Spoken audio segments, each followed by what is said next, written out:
আসসালামু আলাইকুম। MS farm থেকে আপনাকে আসসালামু আলাইকুম। এমএস ফার্ম থেকে আপনাকে স্বাগতম।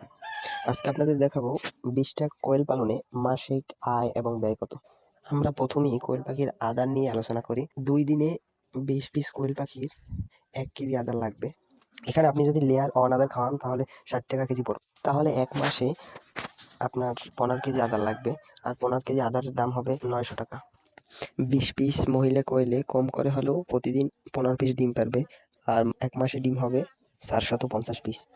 কোয়েল পাখির এক হালি ডিমের দাম যদি ৳১৫ হয় তাহলে ১ পিস ডিমের দাম ৳৩.৭৫। এক পিস ডিমের দাম যদি ৳৩.৭৫ হয় তাহলে ৪৫০ পিস ডিমের দাম আপনার ৳১৬২৭.৫ হবে। ডিমের ৳১৬৮০ সাথে আদারের ৳৯০০ মাইনাস করলে হবে ৳৭৮৭.৫। ২০ পিস কোয়েল পালনে ১ মাসে লাভ থাকে ৳৭৮৭। আমরা এখানে আরও ৳৮৭ বাদ দিলাম, তাহলে থাকবে ৳৭০০। ভিডিওটি যদি ভালো লেগে থাকে অবশ্যই একটা লাইক দিয়ে সঙ্গে থাকুন। আবার দেখা হবে পরবর্তী নতুন কোনো ভিডিওতে। ততক্ষণ পর্যন্ত ভালো থাকবেন, সুস্থ থাকবেন। আল্লাহ হাফেজ।